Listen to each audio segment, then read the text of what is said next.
and here he comes down to the basement, a guy I've wanted to meet for a long time. Eric Brotman is finally here. Joe, that was a lot of steps. Sorry. No problem. I'm here. I'm glad to be here in your basement. Well, I'm so happy you're here with us. I look at this time of year and I look at back to school and I think, who better to talk to at back to school time than Eric? Because, well, you don't talk about retirement. You talk about graduation and why that changed, because retirement's a word that's been around for a long time, as you know better than most. It has been around for a long time, and it's actually a terrible idea. The idea of retiring, if you think about the word retire, first of all, it has tire in it. Second of all, in the UK, to retire is to go to sleep. And so in our English language, to retire for the night is to sort of tune out and disappear. And we look at retirement in this country as the end of something. And I really think it should be the beginning of something. So I consider retirement more like a graduation in that you're moving on to the next phase of your life. You know, you're not talking about 7 years of shuffleboard and daytime TV anymore. You're talking about what could be 30 years of your life, maybe a half of your adult life. You better find some exciting things to do, even if it's not for the money. If you're financially independent, that doesn't mean that you should be inactive and sit around. You've been a financial planner for 25, 26 years. The world has obviously changed. What's changed in your profession? I mean, one thing, like you talked about, retirement's going to be a lot longer now than I think it was even then, right? But what else has changed in the world of financial planning? I think a lot has changed. The geography of families has changed. People no longer live in the same towns where they grew up. People have migrated for jobs and such, and therefore this idea that your kids or grandkids are going to take care of you when you're older is gone. I mean, in a lot of cases, that just can't work. So we see a lot of people who really have no support networks in their hometowns anymore and need to make sure that they're planning for that. And not to be morbid, but at the end of the day, the sandwich generation, which are the Gen Xers, and I don't know how old you are, Joe, I'm not going to put you on the spot, but as a Gen Xer myself, I know that I've got parents in their 80s and a kid in middle school at the same time. Oh, man. And that means you've got a lot going on. And you know, we can't be there for everybody. And I think what's happened is this village concept, this idea that families were really all tight knit and close together and could work together and help each other physically and logistically is less likely now. I think it's much more we're on our own. The other thing that's changed is that pensions don't really exist anymore. If you're a government employee, maybe, you know, teachers, firefighters, and so forth. But for most people, there is no pension. People don't take jobs for 30 years, get a gold watch and a retirement party and ride off into the sunset anymore. They change jobs every 5 to 7 years, which means a lot of times you don't invest in your employee benefits. And actually, to your point, Eric, literally today, I was reading some new numbers out that show that millennials are expected to change jobs every 3 years.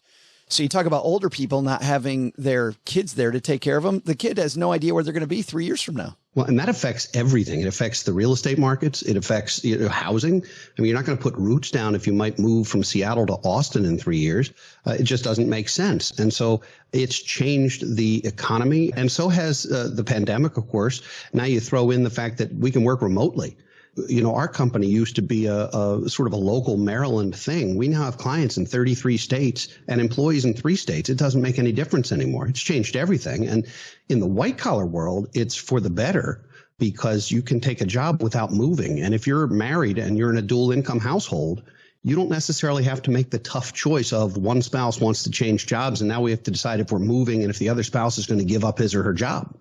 So that's changed in a lot of good ways.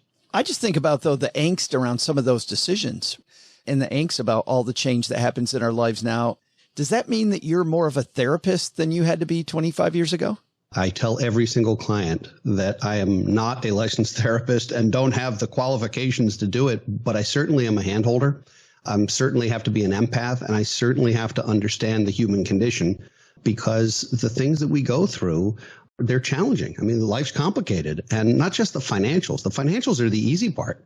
You know, the math problem's not difficult if it's what you do for a living. The human part is what's difficult. When you have kids in different stages, one of your kids is the CEO of a company and one of them's got a gambling issue, or you've got drug issues, or you've got special needs issues, or you've got a parent who's 103.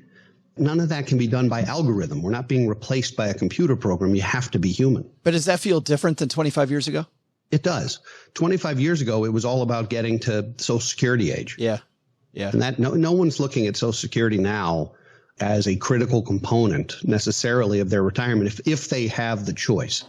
And most clients would prefer to pretend it doesn't exist because it might not, and they know it. Yeah, and then it helps you fund your next car purchase, right? or anything, or a vacation or anything else. But if it comes and it's gravy, super. But I think to rely on it is a really dangerous thing.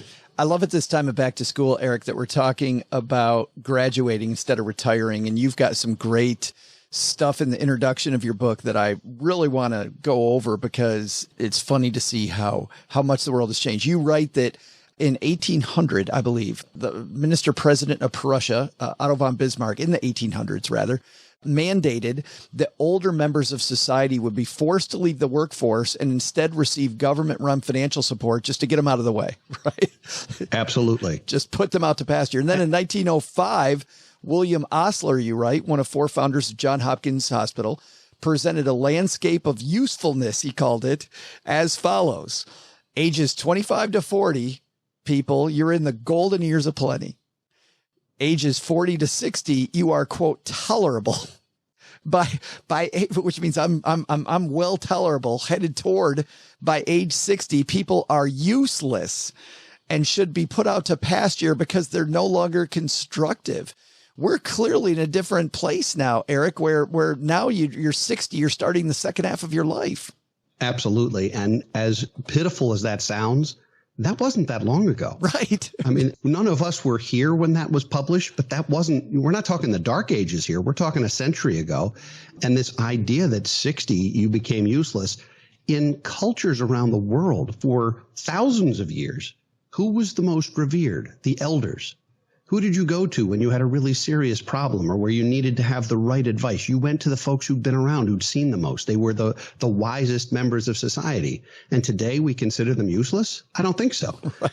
You know, I think it's perfectly reasonable to leverage the talents that we develop and to continue to grow and learn into our 60s, 70s, 80s, and beyond. You know, I had a guest on my show who was helping folks in their 80s find things to do professionally, whether they needed the money or not, just because it was fun. You know, 83-year-olds starting dog walking services.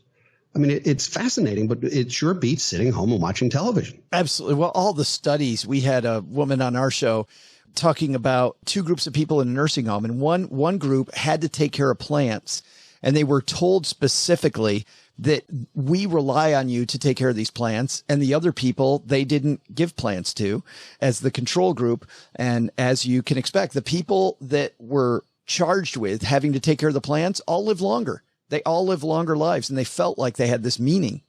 It's all about that. In the book, I talk a lot about what's more important than money and legacy and vision and values and the things that you can really share with the world.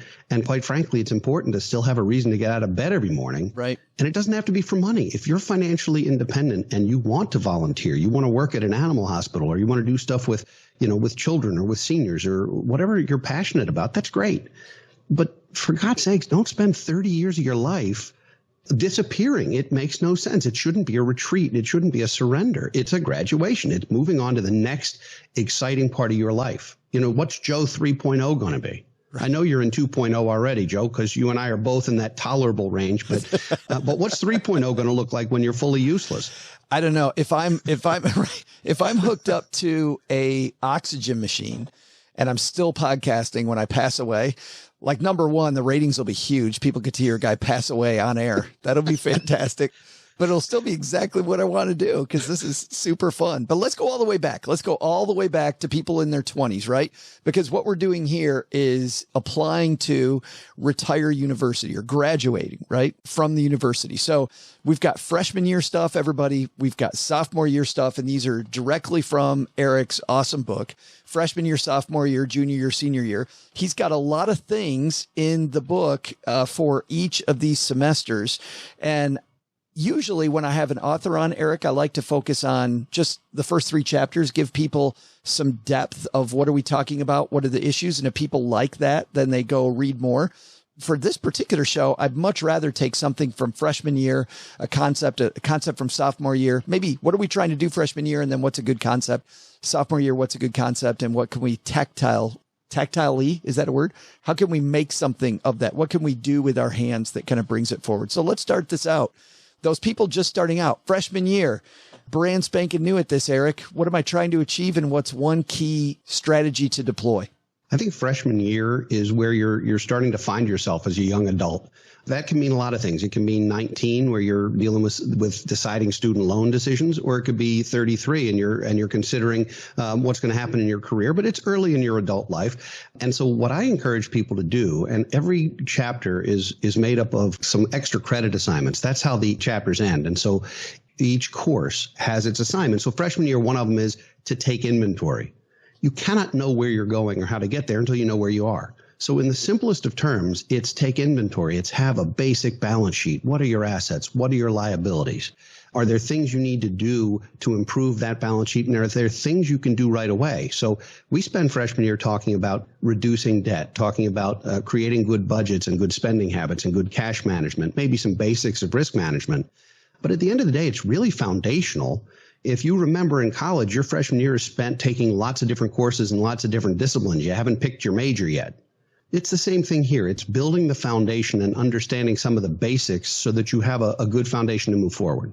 Two questions there. Is there a way that you like to help people pay off debt? Is there a focus or some strategy that you really like? There's several. Generally speaking, you have to determine which debts are problematic and get rid of those first, because not all debt is bad debt. Some debt is leverage. You know, a mortgage isn't necessarily bad debt. A business loan isn't necessarily bad debt. Credit cards and student loans are by definition bad debt. So you want to get rid of the consumer stuff and the things that either don't have a tax benefit or don't have property attached to them, where there's no leverage. And then you want to approach it where what is the most adverse interest rate?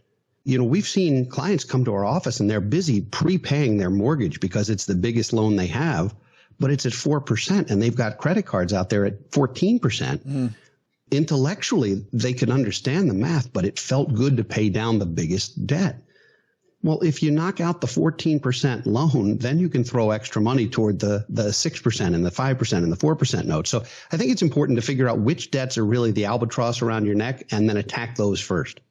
The second question is, I see people online now from time to time poo-poo the emergency fund, right? The cash reserve, and go, well, I don't need that. I can take out debt, or I can sell my stocks. I can do these different things. In fact, even in our forum at Stacking Benjamins, Mom's Basement online, where we had this argument last week. What do you think about the value of an emergency fund?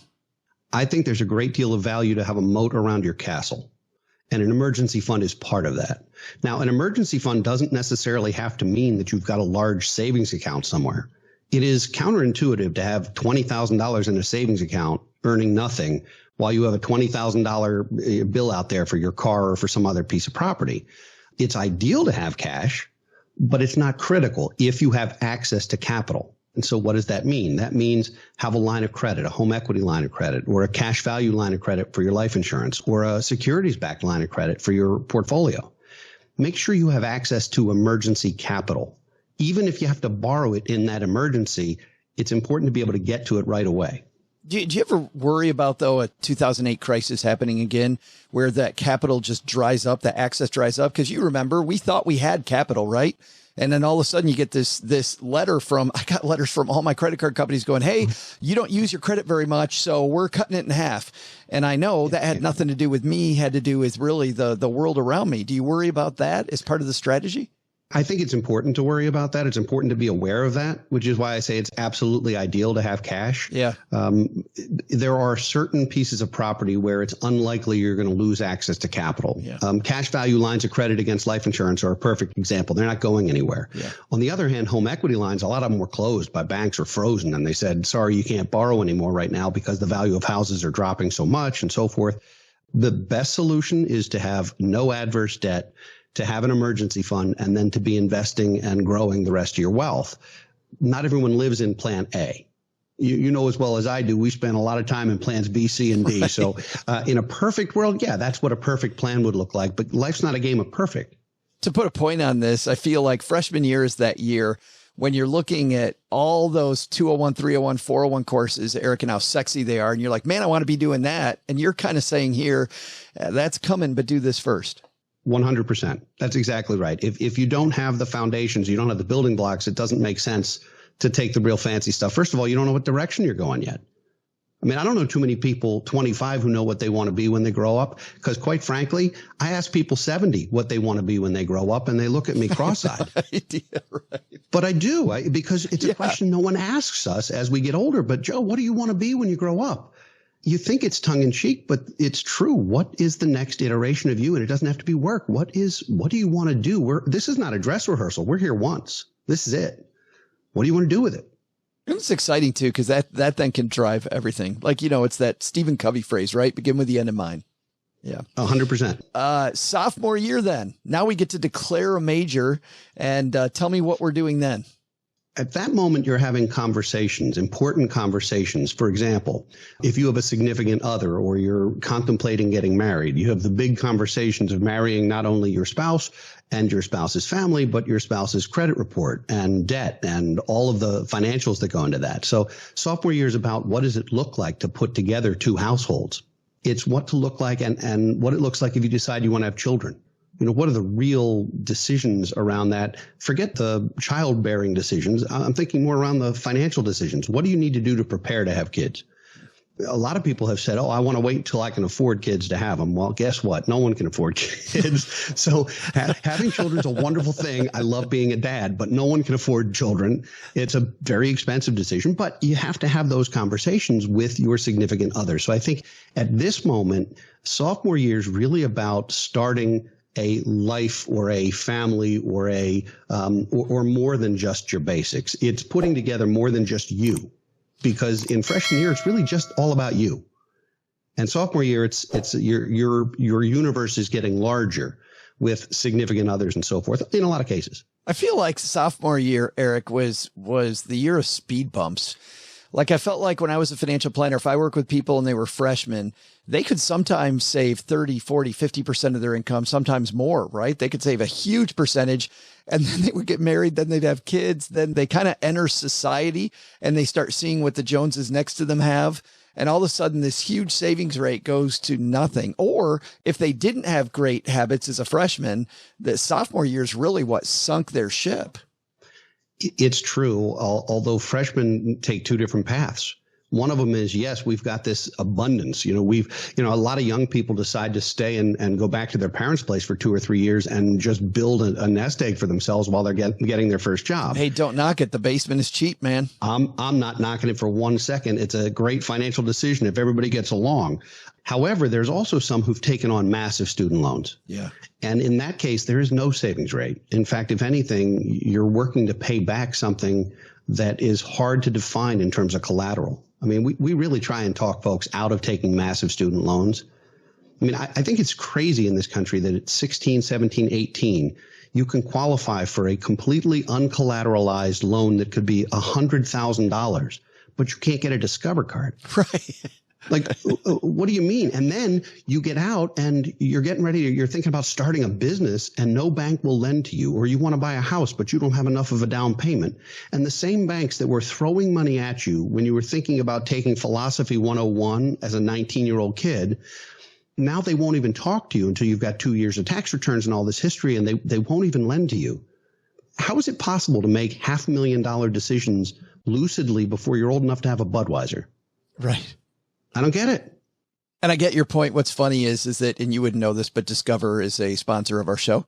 And the reason why I work with Discover is actually because my daughter was able to get one. She was able to get one, and it was her first credit card. She was able to build responsible credit. But to your point, it was the only card she could get that wasn't a secured credit card, right?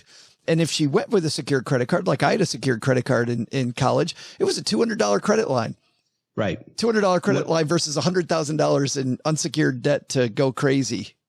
And in truth, it's important to get a major credit card early in life and to keep it, because one of the key factors of your credit score is your length of credit. So your daughter's going to have that card. Tell her never to get rid of that card. Use it occasionally, whatever. Don't carry a balance, of course, but tell her to keep it forever, because whatever year she got it will be the longest history on her credit report. And that will matter for her credit 30 years from now, that she has that, even if it's a small balance and she rarely uses it. Sophomore year is when you say that we're really interested in investing now. First thing people should think about when investing, and the complete baloney thing they shouldn't think about, but they always do when it comes to investing. First thing everyone should think about is, where's the free money? If you're putting money into an employer's retirement plan, at least deposit enough or contribute enough to get the match. I know of no other place where you're going to get that kind of outcome, whether it's the 401k or the Roth 401k, depends on a lot of different factors. But in my opinion, the important thing to do is to take whatever money is literally being handed to you, assuming you're going to invest in it. So that's number one. In terms of the foolish things people do, I think people have this tendency to think, I don't have enough money to invest. I'm not going to start until I have enough money. Well, money begets money. I think it's okay to start small. It's okay to start with $100 a month into a mutual fund or some other bundled security. It doesn't have to be fancy. Just do it. What you'll find is that you're creating good habits, and that $100 a month habit today might be a $3,000 a month habit in a couple of years. And it'll pay for the long term. And then the only other thing I would tell folks is, don't watch your portfolio every day. You'll lose your mind. It does not make sense to watch it every day. I just do the right thing. And while time is on your side, ignore it. Just about ignore it. You're not out buying stocks? STONCK? I am not. I am not. I'm a believer in a diverse portfolio. I certainly hold lots of different kinds of investments, both personally and for clients, but I don't think slinging stocks and trying to time markets makes a lot of sense. It's crazy, Tuck.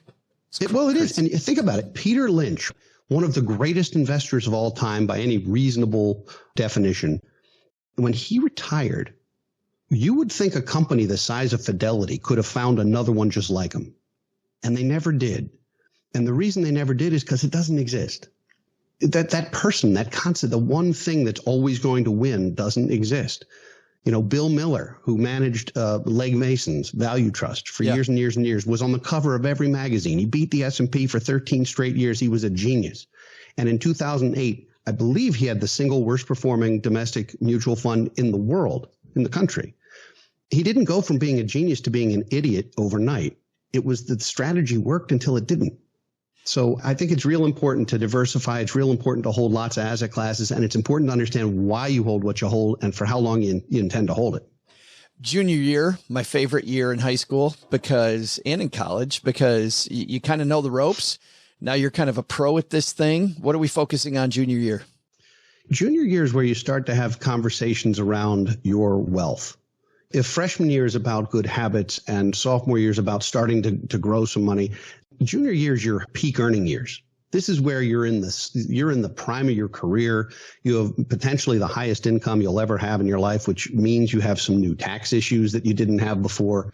So taxes get a little more complicated, and you have to think about that. It's where you start thinking real seriously about estate planning. Not necessarily this idea of who's going to get my wealth someday, but this idea of we have things to protect and people to protect. And now we have wealth, which means we need our moat around the castle to be a whole lot better. You don't want to build a multi-million-dollar portfolio and lose it in a fender bender because you had the wrong auto insurance, like stupid stuff.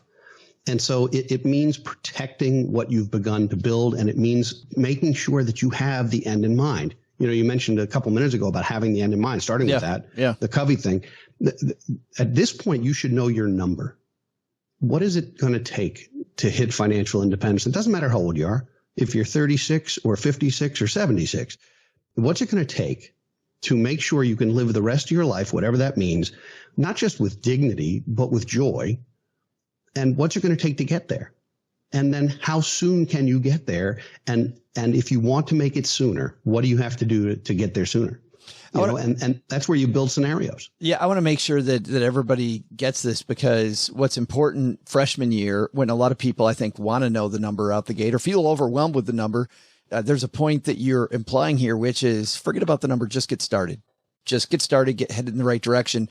Later on now, junior years, really, you're saying when now we're looking at the Monte Carlo simulations, we're looking at the probability of success. Well, yeah. And if you use the college theme, by junior year of high school, now you're taking your SATs and you're applying to college. By junior year of college, you're thinking about what your thesis might be or your dissertation. You're thinking about, am I going to go to grad school or get a job, and in what field? Like, you're starting to really think about the next chapter before you get there and it's too late to plan. Let's talk about taxes for a second. Is there a tax strategy that you see not enough people pay attention to that more should? Yes, there actually are several. In fact, I put out an ebook that's available for free at lowtaxbook.com. And it's about the 4 places where most Americans can put money where it's never taxed again if it's used properly.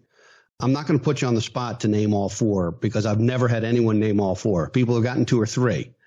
But there are only 4 places that you can put money where, and I don't mean esoteric offshore type stuff. I mean things that just about everybody could do. 4 places you can put money where used properly, it's never subject to income tax again. Is the Roth IRA underused, or do you think we're starting to get that? I think we're starting to get it. In fact, I heard on one of your prior shows this conversation about the backdoor Roth IRAs and so forth, which is a wonderful tactic for the right person or the right family. I think timing your taxation is part of, and one of the most important parts of planning, and it's a huge part of your junior year, because determining when you're going to recognize income, whether it's in a high tax regime or a low tax regime, some of that is related to politics, some of it's related to the economy, some of it's related to your life. You know, if you're going to be inheriting money, you might want to force some of your income sooner before you hit that wealth point. On the other hand, if you're thinking of retiring at 48, you might not want to pay extra taxes until that time where you can start potentially dripping money out at a lower rate. Yeah. I mean, a 401k, an IRA is just an account with a mortgage on it. You owe money. You owe something on it. You owe taxes on it. The problem is you don't know how much you're going to owe because it doesn't come due until the time you take the money. So if you're 30 and you're putting money into a 401k and you're not going to touch it for 40 years, what's the tax rate going to be on that? And by the way, if you've quadrupled or quintupled or 10 times your wealth, and then you're going to pay taxes on it at a rate you don't know what to expect, that could be catastrophic. So it's important to get a real handle on that right away. I like this. And that's all based on the end in mind, right? You're not trying to be oblique about it. You're actually saying that this strategy is going to be it's going to be different for every individual. Absolutely. It's going to be based on so many factors. Are you married or not? Do you have children or not? Are you charitably inclined or not? Yeah. You know, I'm less afraid of IRAs for people who want to leave money to charity because that's a place you can do it where it won't be taxed at that point. Yeah. Everybody's different, whether you've got philanthropic intentions, whether you've got kids or grandkids. I think it's okay to recognize that we're all different. There's no one size never fits all. The only garment I know of that's one size fits all is a hospital gown. And I don't look good in one. I just don't. With your butt hanging out the back. I wasn't going to get graphic. I look very sexy with my butt hanging out the back. You know, Joe, I've never seen that part of you, but I will tell you, I don't look sexy that way for the record. I can't see it that well, but I just envision that I'm really working the hospital gown. I really think this show's going down the wrong path now. Have you heard the show? We're going down going down the same, surprised a little bit. Going down the same path. My senior year, I actually kind of didn't like as much. There was a little more pressure on senior year, you know? Senior year, kind of that 5 years before you retire, I think is the analogy here. Now there's some very, very, very sweat equity happening. So how do we make senior year really pay? Senior year financially is about answering the question that I asked you a few minutes ago and still didn't get an answer to, which is, Joe, what do you want to be or do when you grow up? Senior year. I was like, I answered the hospital gown question. If, you know, that's true. You pick and choose. I get it. You need more than a bucket list. So having a bucket list is a great idea, having a couple of things you want to do. But if you have a bucket list with 5 things on it and you don't constantly refresh it and you retire at 60 and you've completed your bucket list by 67, well, now what? You could still have 3 decades on the planet. It has to be more than a bucket list. So while I think a bucket list is a fine idea, it's great to say these are the things I want to make sure I do. You know, I had a guest on the show whose mom wrote a book about her own bucket list when she was in her 90s, and she rattled off 100 things she wanted to do before she died. And she was in her 90s and she did them all. It's an awesome book. That's fantastic. Awesome. So just rethinking this idea, you know, getting older does not mean being old. You're only old if you allow yourself to feel that way. And if you maintain your health and if you maintain your standard of living and your dignity, there's no reason why you can't still be active. So senior year's tough. Senior year is where you're thinking about things that are more important than money. It's how are you leaving this planet? And is it better than how you found it? And have you made an impact? I used to that's a lot. It is a lot. And I used to have problems with some clients coaxing out more than travel and golf, right? It was either travel or golf were the 2 big ones, or garden, I guess, was a third. Read more was a fourth. And then I would try to impress upon them that, this is 24/7. You can't play golf 24/7. I'd have some clients then laugh and go, oh, well, I'd like to try.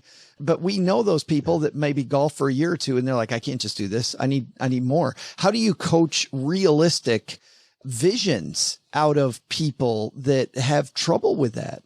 I try to use stories, not as cautionary tales, but just as a reference point. I've seen so many folks who plan to retire that way. And what happens is retirement, when it comes, doesn't feel like you expect it's going to feel. Right. And I say that from a position of being an advisor to it. I've never retired myself. So I also don't know how it feels. I just know how people have reported it to me. That's what I was going to say. You've had a front row seat a few hundred times. I have, and I've seen a lot of them go wrong. A lot of the ones that go wrong are the people who are miserly during their lifetimes, thinking they're going to take those trips later, and then they or their spouse are too sick or they die too young, and they never take the trip and they never do the thing. They never live. That's a very sad thing. It's an outcome we should all avoid. There's also other people who spend every nickel and are going to die at their desk at 83 doing something they hate, and that's also not a good thing. There's got to be a balance between enjoying your life along the way and making sure you're prepared for enjoying your life on the way beyond the way. Yeah. We never regret things. Well, I shouldn't say never. It's rare that we regret things in our lives that we do. We regret things we don't do. Yeah. And so this is an opportunity to really think about it. And golf's great. That's fine. If that's what you want to do, be a member of a club, buy a house in Florida on a course. Great. But you can't do that every day. It will get boring. And unless you're finding a way to engage in a much more social or important way than just going out and hitting balls for 6 hours a day, that's not enough. That's not a life. I feel like there's value in these goals around service, like making it bigger than you as well. Not just about I feel like sometimes there's this me culture, and I find that the people that live longer seem to be people where, we talked about people with the plants, people that are taking care of other people or doing something in their community to be a part of their community. I would imagine on that 90-year-olds list, there must have been a bunch of community stuff there. Absolutely. And it's important to not only have that purpose, because it does get you out of bed every morning, but to recognize that in the absence of that purpose, you will stop getting out of bed. If you don't have a reason to get up, you will sleep until 9 and then 10. And then next thing you know, you're sleeping until 1 in the afternoon and you're barely living. And people do it, and it's tragic. Have a reason to get up. It doesn't have to be for money. If you're financially secure, that's fantastic. I think that is the best thing that we can do for ourselves and our families and so forth. I think that actually frees you up to do more community, because I don't have to worry about where I'm eating tomorrow. Correct. And people, I think, lose sight of that a lot. Yeah. They lose sight of it. It's almost like they run as fast as they can to get to the finish line with the idea that then they're done and they're going to sit down and never move again. Right. That's not what elite athletes do. In fact, I would argue elite athletes have coaches. And you say, well, why in the hell does an elite athlete have a coach? And so, well, they would like to stay elite. There's a reason why that works. And so retirement's not the end. It's not a retreat. It's not a surrender. It's not a disappearing act. And it doesn't matter how old you are. Financial independence is a goal that is worth striving for everyone. Not everyone will hit it, but the earlier you start, the easier it's going to be. That's for darn sure. If you try and be a transfer student and show up junior year, you're behind.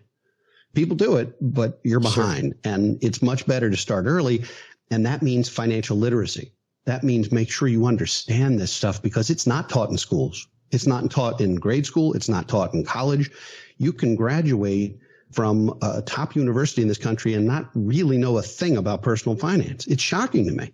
And that's what we got to talk about that the next time you're on, because that's a whole rabbit hole. That's ours. I don't understand that either. The book is Don't Retire, Graduate. I know one place they can learn it in this book, right?